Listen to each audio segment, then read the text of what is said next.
Sample paper first, section first, जो 1 marks का होता है ओनली। ठीक है। First question is right the balance equation for the following chemical reactions. First reaction is hydrogen plus chlorine and product है hydrogen chlorine. तो answer is H2 plus Cl2, आगे बन रहा है 2HCl। तो बैलेंस कैसे है, इधर हाइड्रोजन क्या है, 2 मॉलिक्यूल हैं, क्लोरीन भी क्या है, 2 मॉलिक्यूल है। तो आगे मॉलिक्यूल कितने रह गए हैं, हाइड्रोजन प्रोडक्ट वाली साइड भी हाइड्रोजन 2 है, क्लोरीन भी 2 है, तो ये एक बैलेंस्ड इक्वेशन हो चुकी है। Next is zinc oxide plus carbon give rise to zinc plus carbon monoxide. Zinc oxide का फॉर्मूला होता है ZnO, carbon C, and Zn zinc plus carbon monoxide है CO। तो ये प्रोडक्ट बन रहा है, तो इसके अंदर ये बैलेंस्ड ही है। जैसे Zn इस साइड रिएक्टेंट वाली साइड 1 है, तो प्रोडक्ट वाली साइड भी 1 ही है। ऑक्सीजन 1 रिएक्टेंट में और प्रोडक्ट में कार्बन मोनोऑक्साइड के साथ भी 1 है, कार्बन भी 1 1, तो ये टोटली बैलेंस्ड है। आगे ये ऑप्शन में भी आपको पूछा जा सकता है, क्वेश्चन ऑप्शन में होता है, इसमें से आप कोई भी एक चूज कर सकते हैं करने के time. Define a chemical equation. Chemical equation may be defined as shorthand representation of a chemical reaction in terms of symbol and formula of reactants and the products. Next question is name the gas used to convert a metal into its basic oxide. वो कौन सी gas है जो metal को उसके basic oxide में change करती है। जैसे ऑक्साइड नेम आया है तो आप थोड़ा सा आइडिया लगा सकते हैं ऑक्साइड कहाँ से बन रहा है, ऑक्सीजन से। तो answer is oxygen. Next is the best electrical conductor. Conductor कौन से होते हैं जिनमें से इलेक्ट्रिसिटी पास हो सकती है, तो इनमें से बेस्ट कौन सा है, तो हमारा आंसर इज सिल्वर। कॉपर भी हो सकते हैं आंसर, बट सिल्वर ज्यादा है एज कंपेरिजन टू कॉपर। आगे है नेक्स्ट क्वेश्चन, ये भी ऑप्शन में आपको मिल सकता है। ऑप्शन आप देख लीजिए किस किस क्वेश्चन में कितनी कैसी आ रही है। तो which one of the following metals does not displace hydrogen from dilute acids. इसमें से कौन सा मेटल है जो हाइड्रोजन को डिस्प्लेस नहीं कर सकता। तो ये डिस्प्लेसमेंट हम किसके बेस पे पता लगाते हैं, दैट इज रिएक्टिविटी सीरीज होती है ना। तो उसके बेस पे, तो इसमें से आंसर है कॉपर। मैं आपको दिखाती हूँ आगे पिक्चर। ये देखिए रिएक्टिविटी सीरीज है, रिएक्टिविटी सीरीज के अंदर देखो कॉपर जो है वो हाइड्रोजन के बिल्कुल नीचे प्रेजेंट है। तो हाइड्रोजन से नीचे प्रेजेंट है तो ये कॉपर डिस्प्लेस नहीं हो पाएगा, है ना। कॉपर ये हाइड्रोजन को डिस्प्लेस नहीं कर पाएगा। बाकी जो एलिमेंट्स हैं, जो भी जितनी भी हाइड्रोजन से ऊपर प्रेजेंट हैं, वो सारे इसको डिस्प्लेस कर सकते हैं, lead, tin, iron, zinc, aluminium. But copper है वो हाइड्रोजन को डिस्प्लेस नहीं कर सकता। That's why answer is copper. Next question fourth is by which process green plants manufacture their food. कौन सी प्रोसेस है जिससे ग्रीन प्लांट्स हैं वो फूड को मैन्युफैक्चर करते हैं। Answer is photosynthesis. Fifth question through what the gases exchange takes place in the leaves and young stem. वो कौन सी प्रोसेस, कौन सा पार्ट है या किसी स्टेम का जिसके थ्रू गैसेस एक्सचेंज होता है, तो वो है स्टोमेटा। आगे इसके अंदर ही क्वेश्चन ऑप्शन में दिया हुआ है name the breathing roots of the mangrove plant. Mangrove plants जो होते हैं उनकी जो ब्रीथिंग रूट्स होती हैं जिससे वो ऑक्सीजन या कुछ भी लेते हैं, ब्रीथ करते हैं जिसके थ्रू, वो उसको क्या बोलते हैं, तो न्यूमेटोफोर्स बोलते हैं। न्यूमेटोफोर्स की पिक्चर मैं आपको दिखाती हूँ, ये देखिए पिक्चर है। इसमें ये रूट्स क्या होती हैं, अपवर्ड डायरेक्शन में बाहर होती हैं और सॉइल से बाहर निकली होती हैं। क्योंकि सॉइल के अंदर ये ऑक्सीजन रूट्स क्या है अब्जॉर्ब नहीं कर पाती, तो ये क्या होता है, न्यूमेटोफोर्स क्या है बाहर वाली साइड से होती हैं। ये इसकी सेकंड पिक है न्यूमेटोफोर्स की। नेक्स्ट है name the male and female parts of the flower. Answer is स्टेमन and carpals. स्टेमन and carpals आपको पता ही है, ये फ्लावर के अंदर होते हैं। ये इसका स्ट्रक्चर आपको दिखाई दे रहा है। एंथर, फिलामेंट स्टेमन के पार्ट्स हैं। Stigma, style, ovule and ovary wall ये इसका पार्ट है। Next is what is lens. Lens किसे बोलते हैं, तो आप सभी को पता है लेंस क्या होता है। A lens is a piece of a transparent refracting material. ये क्या है, वो पीस होता है ट्रांसपेरेंट होता है। ट्रांसपेरेंट मतलब जिसके हम आर पार देख सकते हैं। रिफ्रैक्टिंग मटेरियल होता है, नॉट रिफ्लेक्टिंग। रिफ्लेक्शन क्या होता है, कोई भी लाइट है वो आती है टकरा के उसी मीडियम में वापस चली जाती है। बट रिफ्रैक्टिंग क्या होता है, लाइट पास करेगी बट वन मीडियम से दूसरे मीडियम में जब जाएगी तो वो अपना पाथ चेंज हो जाएगा। तो ये क्या करता है, लेंस क्या है, एक रिफ्रैक्टिंग मटीरियल है जो बाउंड बाय, जिसके दोनों साइड में क्या हो सकता है, टू स्पेरिकल मिरर, दोनों साइड दो स्पेरिकल मिरर मिरर भी हो सकते हैं, सरफेस भी हो सकते हैं, सॉरी सरफेसेस, और वन स्पेरिकल, एक स्पेरिकल और अदर एक प्लेन सरफेस भी हो सकता है। ये है इसकी टाइप्स है convex lens and concave lens. Convex कैसा है, ये है शेप, और ये कनकेव लेंस की। Next question, which mirror has a wider field of A view? कौन सी मिरर की वाइडर व्यू होता है देखने में, ठीक है जी, प्लेन, कनकेव और कन्वेक्स, और क्यों? इसका आंसर है कन्वेक्स मिरर। कन्वेक्स मिरर जो होता है उसका लार्ज फील्ड ऑफ व्यू होता है, because it is curved outside. जी, ये कर्व्ड होता है, कर्व्ड होने की वजह से ये ज़्यादा से ज़्यादा क्या होता है, आपके एटमोसफियर को कवर करता है, आपके सराउंडिंग को। तो ये क्या करता है, कन्वेक्स मिरर ही लार्जर फील्ड ऑफ व्यू होता है। Next question is which mirror, plane, concave और convex, can produce full length image of a tree? जैसा कि हमने ऊपर पढ़ा है कि जो लार्जर फील्ड ऑफ व्यू है वही फुल लेंथ इमेज देगा ना, तो हम आंसर क्या देंगे, कन्वेक्स मिरर ही देंगे, क्योंकि वो उसका लार्जर फील्ड ऑफ व्यू होता है तो वो फुल लेंथ इमेज देगा। नेक्स्ट है, ये हमारी आपको पिक्चर है कनकेव और कन्वेक्स की। कनकेव मिरर में क्या है, हार्ड सरफेस है, वो बाहर वाली साइड है, और इसका रिफ्लेक्टिंग सरफेस अंदर वाली साइड होता है। बट जो कन्वेक्स मिरर है वो देखो कर्व्ड है, कर्व्ड की वजह से वो ज़्यादा रिफ्लेक्टिंग सरफेस आ रहा है, तो इसकी वजह से इसका वाइडर व्यू है।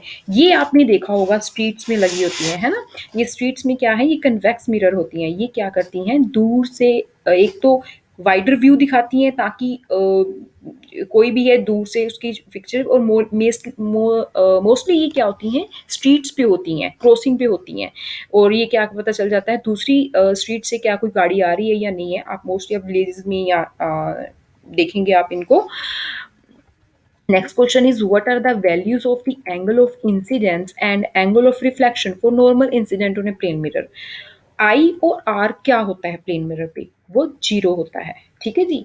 Next question, name a device which in addition to heat produces light energy. वो कौन सी डिवाइस है, लाइट तो देती है प्लस साथ में हीट भी निकालती है, तो वो डिवाइस है electrical bulb. Next question is name the material used for making filament of an electrical bulb. Electrical bulb का जो फिलामेंट है वो किसका बना होता है, टंगस्टन वायर का। Name the material used for making heating element, heating element बनाने के लिए कौन सा मटेरियल यूज करेंगे, nichrome. Next question is what is an ecosystem, किसे कहते हैं, it is a structural and functional unit of biosphere. Biosphere की स्ट्रक्चरल और फंक्शनल यूनिट को हम क्या बोलते हैं, इकोसिस्टम बोलते हैं। इसके अंदर एक सेकंड ऑप्शन में क्वेश्चन दिया हुआ है, why are the green plants called producers. Green plants को हम प्रोड्यूसर क्यों बुलाते हैं, प्रोड्यूसर्स मीन जो क्रिएट करते हैं। अब इसका आंसर है because they can make their own food, क्योंकि वो अपना खाना खुद बना सकते हैं। अब नेक्स्ट जो क्वेश्चन है 14, 15, 16 वो किस पे बेस होंगे, असर्शंस और एक रीजन। एक आपको एक असर्शन दिया होगा और साथ में उसमें रीजन दिया होगा। सिलेक्ट द करेक्ट, आप में से अब नीचे A B C D option बता रही हूँ। अब कोई भी क्वेश्चन है उसकी ए बी सी डी में आंसर देना है आपने। जैसे ए कब दोगे, जब both A and R true, जब असर्शन भी और रीजन भी दोनों ट्रू होंगे तो वो क्या होंगे, और आर क्या है उसकी करेक्ट एक्सप्लेनेशन होगी असर्शन की, मतलब उससे मैच करती होगी फुली, तो आप ए आंसर दोगे। बी आंसर कब दोगे, स्टेटमेंट तो दोनों ट्रू हैं, असर्शन भी रीजन भी, बट आर उसका करेक्ट एक्सप्लेनेशन नहीं है, तो आप आंसर बी दोगे। C answer, A is true but R is false. R क्या है, गलत है बट ए ट्रू है, और जब ए फॉल्स होगी और आर ट्रू है तो डी आंसर दोगे। अब क्वेश्चन हमारा 14 स्टार्ट हो रहा है, assertion. Mendel selected the garden pea as is experimental organism. जो मेंडल था उसने गार्डन पी चूज किया था एक्सपेरिमेंट के लिए, या दिस इज ट्रू। रीजन क्या है इसका, availability of the pure line variety of the garden P with contrasting pair of trait. उसने क्या किया था, उसको ये चीजें प्योर लाइन वैराइटीज उसको मिल गई थी गार्डन पी की, विद कंट्रास्टिंग पेयर मिली थी, इसलिए उन्होंने उसके साथ एक्सपेरिमेंट किया, क्योंकि उसको ये वैरायटी क्या थी, वो इजीली अवेलेबल होगी थी, इसलिए उसने इसको चूज किया था। तो answer is a, both A and R are true and R is the correct explanation of the assertion. आगे है assertion, all the dwarf plant of the F प्रॉकॉर्ड ट्रू ब्रीडिंग। जो ड्वार्फ प्लांट्स होते हैं F के, वो सभी क्या करते हैं, ट्रू ब्रीडिंग देते हैं। Yes it is true. अब ये they produce only dwarf plant, अब ड्वार्फ प्लांट्स हैं वो ड्वार्फ प्लांट ही प्रोड्यूस करेंगे, तो ये दोनों ही स्टेटमेंट्स क्या हैं, ट्रू हैं, और answer is a.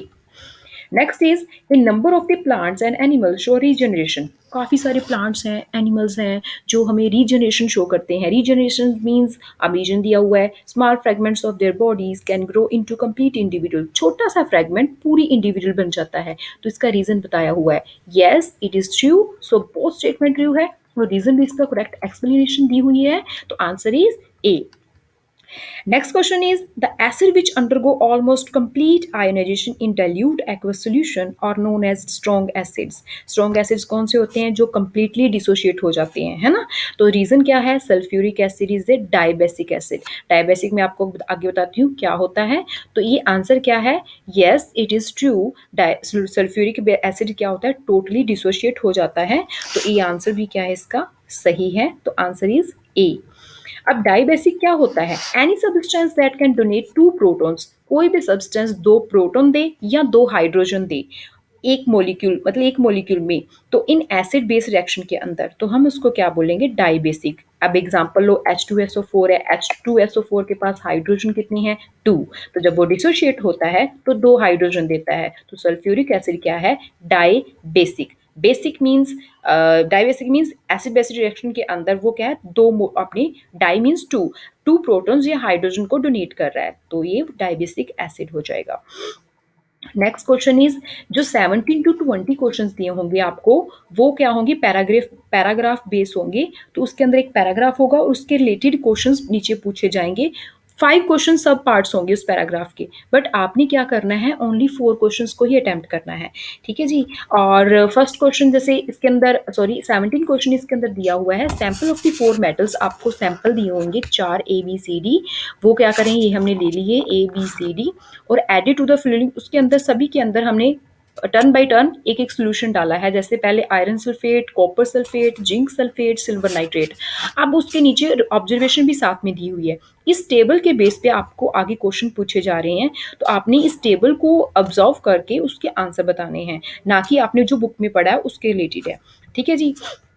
Next question इसमें दिया हुआ है, यूज द टेबल अबव, इस टेबल को यूज करके to answer the following questions about metals ABCD। ABCD के रिलेटेड जितने भी क्वेश्चंस हैं वो पूछे जाएंगे, वो आपको इनके आंसर देने हैं। कोई भी 4 आंसर देने हैं, सभी आंसर जरूरी नहीं है।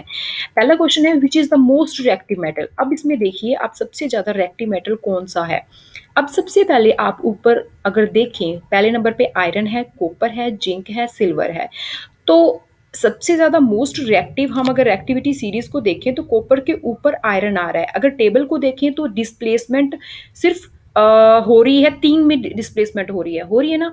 एक तो आयरन में हो रही है, कॉपर में हो रही है, सिल्वर में हो रही है। तो अगर हम देखें तो इन तीनों में अगर आप रिएक्टिविटी सीरीज को हम आगे देखेंगे तो उसमें आप देखोगे कि आयरन जो है सबसे ज्यादा रिएक्टिव होता है। तो जो सबसे ज्यादा रिएक्टिव को डिस्प्लेस कर रहा है, तो इसका मतलब वो मेटल क्या होगा? सबसे ज्यादा रिएक्टिव होगा। तो आंसर इज बी, क्योंकि कोई भी और मेटल जो है वो आयरन को डिस्प्लेस नहीं कर रहा। आयरन को जो डिस्प्लेस कर रहा है ओनली बी मेटल है। तो answer is B. Next is, what would be the observe if B is added to the solution of copper sulphate. अगर हम कॉपर सल्फेट्स के अंदर डालते हैं बी को, तो क्या होता है? अगर मेटल बी इज रिएक्टिव, हमें पता है कि वो ज़्यादा रिएक्टिव है। अगर हम कॉपर के अंदर डालेंगे तो हमें ऑब्वियसली ये भी हम समझते हैं कि अगर वो मेटल आयरन को डिस्प्लेस कर सकता है तो वो कॉपर को भी इजीली कर पाएगा, क्योंकि उसकी जो प्लेसमेंट है आयरन से ऊपर है। तो कॉपर को वो डिस्प्लेस करेगा तो वो उसका ब्लू कलर को क्या करेगा? Solution will fade. तो इसके अंदर आंसर भी यही लिखा हुआ है, metal B is reactive metal as it can displace even iron from the iron sulphate, क्योंकि वो आयरन को डिस्प्लेस कर रहा है। If we added metal B to the copper sulphate, अगर हम कॉपर सल्फेट सोल्यूशन में मेटल बी डालते हैं तो it will displace the copper from copper solution, copper को भी डिस्प्लेस करेगा और उसका ब्लू कलर को क्या करेगा? फेड कर देगा। ये है देखो एक्टिविटी सीरीज, ये इसके साथ में दिया हुआ है, आप रिमेंबर कैसे कर सकते हैं। Please stop calling me a careless zebra, instead try learning how copper saves gold. ये आप इसके नाम से इसको याद कर सकते हैं, तो नेसेसरी है कॉपर ये याद करना। नेक्स्ट है, arrange the metals ABCD in the order of the decreasing reactivity. अब इसके डिक्रीजिंग ऑर्डर में आप इसको लगाना है। सबसे पहले कौन सा रिएक्टिव है? इसके अंदर बी है, हमें पता है मेटल बी कैन डिस्प्लेस कर रहा है आयरन को, तो बी है। सेकेंड नंबर पे डिस्प्लेसमेंट अब कॉपर कर रहा है, एक सिल्वर नाइट्रेट में डिस्प्लेसमेंट हो रही है। बस हमें ये पता करना है कि कॉपर ज़्यादा है या सिल्वर है। तो देखा जाए तो उसकी जो रिएक्टिविटी सीरीज में होता है, जो ए मेटल है कॉपर है वो सिल्वर से ऊपर आ रहा है। अगर हम पीछे देखें तो ये देखिए कॉपर है वो सिल्वर से ऊपर आ रहा है, तो कॉपर क्या हो है, मोर रिएक्टिव होगा इससे। तो हम क्या कह सकते हैं इसमें, जो ए पहले बी आएगा आएगा फिर ए आएगा, और उसके बाद जो तीसरे नंबर पे डिस्प्लेसमेंट कर रहा है वो सिल्वर कर रहा है, और सबसे डी एलिमेंट है, कोई डिस्प्लेसमेंट नहीं कर रहा, तो सबसे एंड में डी आएगा। Next question is what is the least reactive, अभी अभी हमने बात की है, metal D is the least reactive metal, so answer is metal D. What is the colour of the copper sulphate, that is blue. Next question है, ये भी paragraph है, transfer of the pollen grains from anther to the stigma is known as pollination, ये pollination के ही related एक paragraph है। और pollen grains after their shedding from anther reach to the stigma of the same flower, जो pollen grains हैं वो क्या करते हैं, फ्लावर से स्टिग्मा के एक सेम फ्लावर में भी जा सकते हैं और डिफरेंट फ्लावर में भी जा सकते हैं। तो इसके बारे में टाइप्स हो सकती हैं। First is pollination, self pollination, it is a transfer of the pollen grains from anther to stigma of the same flower. इसमें क्या है, जो फ्लावर है वो सेम होगा, या सेम प्लांट के दो फ्लावर हैं तो वो आपस में ही पोलिनेशन करेंगे, पोलन ग्रेन्स क्या होगा वो ट्रांसफर होंगे, तो वो सेल्फ पोलिनेशन है। एग्जाम्पल है wheat, rice, P. When the transfer of the pollen grain is to stigma of the same flower, तो autogamy. But when the transfer is from different, मतलब same plant from one flower to another flower, that is deuterogamy. Next is cross pollination. It is the transfer of the pollen grain from anther of the one flower to the stigma of the another flower different. अब same flower नहीं होगा, different flower होगा, but species same होनी चाहिए, तो इसमें को हम क्या बोलेंगे, क्रॉस पोलिनेशन, एलोगैमी और जिनोगैमी भी बोलते हैं। ये है इसका पैराग्राफ, समझ में आ गया। अब व्हाट इज द पोलिनेशन, इसमें डेफिनेशन दी हुई है, व्हाट इज पोलिनेशन, वो हम वहां से, transfer of the pollen grain from anther to stigma is known as pollination. Type कौन कौन सी दी हुई है इसके अंदर, self pollination and cross pollination. उसके बाद सेल्फ पोलिनेशन क्या होता है उसकी डेफिनेशन भी आपको दी हुई है, और सेल्फ पोलिनेशन देखिए पिक्चर के अंदर दिया हुआ है, एंथर टू पोलन, मतलब ये एंथर से पोलन की तरफ जा रहा है, और ये वाला दूसरी क्रॉस पोलिनेशन में देखिए एक फ्लावर से दूसरे फ्लावर में जा रहा है, तो ये एंथर से स्टिग्मा भी हो रहा है, ठीक है जी, ये है cross pollination. Next is what is the cross pollination, it is the transfer of the pollen grain from anther of the one flower to the stigma of the another flower of a different plant of the same species, तो वो same species में जाएगा, but cross pollination जी हमने पहले difference पढ़ लिया। Give the name of the plant that have pollination by wind, that example is मेज।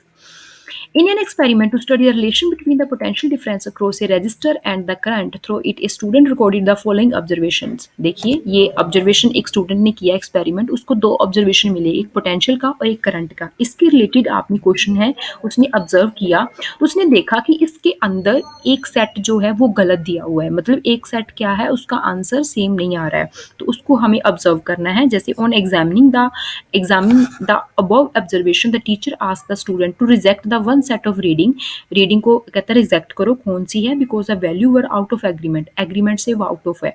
तो इसके फर्स्ट क्वेश्चन है, आप देखिए what is the one set, वो कौन सा सेट है जो वैल्यू उसकी एग्रीमेंट के साथ मिलती नहीं है।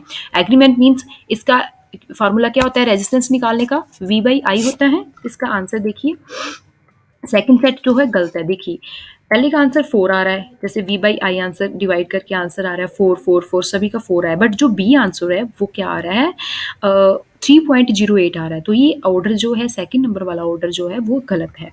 Next question is what is the potential difference, difference किसको बोलते हैं, potential difference between any two point, दो पॉइंट दे होंगे, वन पॉइंट से अनदर पॉइंट से जब वर्क डन होता है, कोई भी यूनिट चार्ज जब एक पॉइंट से दूसरे पॉइंट मूव करता है, उससे जो अमाउंट ऑफ वर्क डन होता है उसे हम क्या बोलते हैं, potential difference. What is current, electrical current is the rate of the flow of electrical charges through any cross section of the conductor of unit time. Electrical current क्या है, जिस रेट से फ्लो कर रहा है, क्या फ्लो कर रहा है, इलेक्ट्रिकल चार्जेस कर रहे हैं, कहाँ से कर रहे हैं, किसी भी क्रॉस सेक्शन एरिया से, किसके, कंडक्टर के, कितने टाइम में, इन यूनिट टाइम, तो करंट कहते हैं। रेजिस्टेंस क्या है, it is the property of a conductor to resist the flow of charges through it, जो फ्लो ऑफ चार्जेस को रोकती है उसे हम क्या बोलते हैं, define the resistance, it is the property of a conductor to resist the flow of charges through it, जो चार्जेस हो रहे हैं उसको फ्लो को रोकने के लिए जो उसे क्या कहते हैं, रेजिस्टेंस। नेक्स्ट है राइट द मीन वैल्यू। हम निकालेंगे मीन वैल्यू। हम कैसे निकालेंगे? Remaining four set of the reading को कैसे निकालेंगे? 4 4 आंसर आया था हमारा रेजिस्टेंस का पीछे 4 4 आंसर था, उसको हम सभी को प्लस करके जितने टोटल कितना है 4 है तो 4 से डिवाइड करेंगे तभी मीन वैल्यू निकलेगा, तो 4 ओम आ गया आंसर हमारा। Following table gives the value of the refracting index. ये हमें रिफ्रैक्टिव इंडेक्स दिए हुए हैं, उसका है विच मीडियम हैज द लीस्ट। सबसे कम वैल्यू किसकी दी हुई है? तो वाटर की। रिफ्रैक्टिव इंडेक्स किसको बोलते हैं? Define the refractive index, ratio of the speed of the light in a vacuum to its speed in the specific medium। तो उसको क्या बोलते हैं? Refractive index. Next question is a medium दी, इसमें से पेयर बनाओ जिसमें लाइट स्पीड अप हो जाए। मतलब लाइट स्पीड अप कब होगी? जब ट्रेवल करेगी डेंसर टू रियर मीडियम। तो यहाँ पे रूबी से जब वाटर में मूव करेगी तो हमारी लाइट क्या होगी? स्पीड की बढ़ जाएगी।